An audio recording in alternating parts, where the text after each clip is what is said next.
Mouth आपने कब किया था? हाँ भाई, म्याउथ की तो पोकेमॉन का म्याउथ। म्याउथ चला भाई 2003-2004 की बात है, 2004 या 5। हाँ, क्योंकि उस टाइम में मैं डिज्नी के लिए शूट भी कर रहा था। Disney had just come to India, 2004 की बात है। और मुझे पता है कि मैं सुबह शूट करता था और रात को डब कर, और वो कैरेक्टर वाज लाइक मैन, वो सुरी अलग है भाई। अभी तो शायद ना निकले, मतलब वो क्रैक्स आ जाएंगे क्योंकि बेस बढ़ गया है अभी आवाज में, जैसे जैसे बड़ा हो रहा हूँ।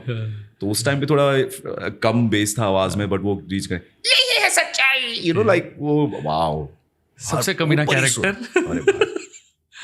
बाद में मैंने भी उसके कुछ पोकेमॉन के एपिसोड्स लिखे थे, मैंने बोला ये कैरेक्टर बड़ा खतरनाक है, म्याउथ। बहुत क्रेजी था वो। सो म्याउथ वाज, तो आपने काफी एपिसोड किए होंगे म्याउथ के? तो वी डिड 6 सीजंस ब्रो, है ना? 6 सीजंस, 300-400 एपिसोड। हाँ, मतलब हर एक सीजन में around 52 episodes, so yeah 300 plus.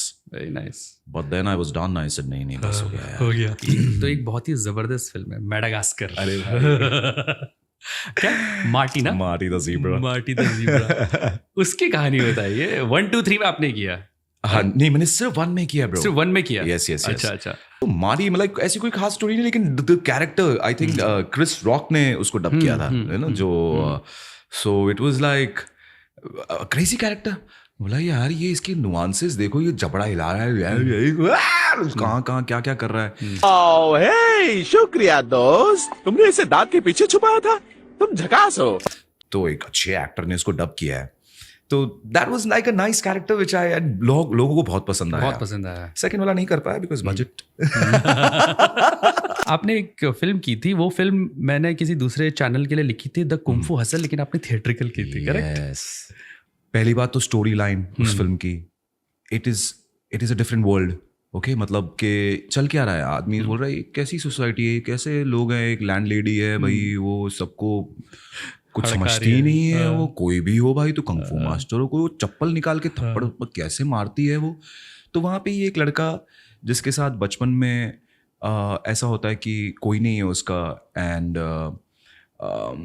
एक उसके दोस्त के ऊपर कुछ गुंडे लड़के जो होते हैं 14-15 साल के, वो सुसु कर देते हैं। तो वो मारने आता है, मार खाता है बेचारा, मार खाता है। एक बुढ़े से मिलता है, वो बुढ़ा बोलता है ये ले हस्त मुतरा, ये कुछ तो है, ये कुंग फू वाली बुक भाई, तो ये पढ़, तो ये सीख। वो सीखता है and then he becomes a kung fu master. कि मैं उस कैरेक्टर के लिए, मतलब मुझे चूज किया गया एंड मैं उसको कर पाया। I enjoyed the process, like मजा आ गया यार, इट वाज ऑसम। जब से मैंने इंसेप्शन की है, एंड उससे पहले मैंने उनकी एक फिल्म की थी which is called J Edgar. सो ये FBI का जो हेड है जे एडगर, उसकी कहानी है, and Leo is playing J Edgar. उसमें मैं और आदित्य है ना अपने जूनियर। अच्छा। So Aditya was playing the other guy. So the story ऐसी है कि he is homosexual and stuff, के वो लव स्टोरी भी चल रही है दोनों के बीच में, मेल्स के बीच में। एंड आदित्य ने भी क्या परफॉर्मेंस है, आदित्य मजा आ गया था यार। ब्रूस ऑलमाइटी, ओह हाँ, यस मैन, लायर। मैंने लिस्ट बनाई थी, आपने कितने सारे किए हैं भाई। वो तो मतलब जिम कैरी को जो आपने किया, सबसे पहले कौन सी की थी आपने? डम एंड डमर? आई थिंक सबसे पहले द मास्क की थी यार। The mask. जिम कैरी से मुझे सीखने का बहुत मौका मिला यार। Okay, he is a comedian, वो सब बात अलग है। वो ये एक चीज है भाई गुड एक्टर्स में, स्पेशली मेथड एक्टर्स में। Okay, now Jim, I don't think so Jim Carrey is a method actor, but I feel he is, because वो जब कैरेक्टर जो भी प्ले कर रहे होते हैं उसमें रहते हैं, तो वो उनको एक्टिंग नहीं करनी पड़ती। वो ऑलरेडी उस चीज को इतना पी चुके हैं कि स्क्रिप्ट भी देखने की जरूरत नहीं है उनको। They are just saying it. वो भाई एक शक्ल भी ऐसी नहीं बनाएंगे। वहीं पे Jim Carrey is someone who plays with his face. somebody stop me, somebody stop me, stylish हो सकता है, लेकिन he is playing with this.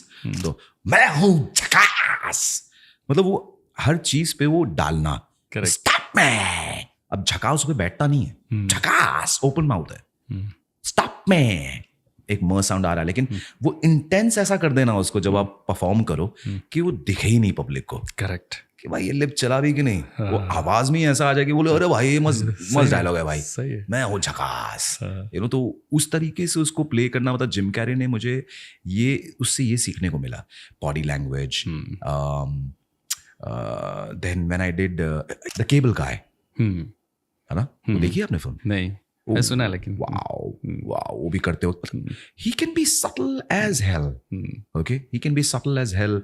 Cable का आप देखिएगा भाई यार, ब्रूस ऑलमाइटी भी किया आपने ना जी। Yes man, guys yes man, अगर आपने यूटीवी वाली यस मैन देखी है तो उसमें कनेक्शन ऐसा है, यस मैन को हिंदी में अडैप्ट मैंने किया था और दमन भाई ने उसमें किया था डब जिम कैरी का। वो फिल्म भी अलग ही लेवल थी यस मैन। अगर किसी ने नहीं देखी यस मैन जरूर देखो, लाइफ में मस्ट वॉच मूवी है वो, आपका लाइफ का पर्सपेक्टिव भी चेंज कर सकती हो।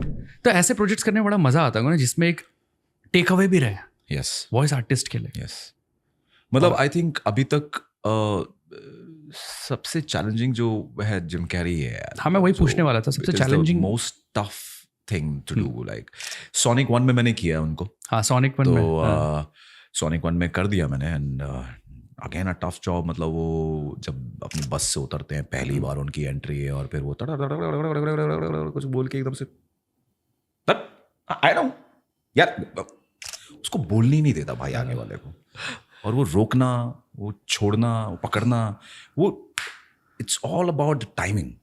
अगर वो टाइमिंग में जरा भी आप ढीले हुए कि आपने एक टेक ऐसा लिया, सेकंड टेक फिर लिया, फिर थर्ड टेक लिया, वो फ्लो ही नहीं मिलेगा।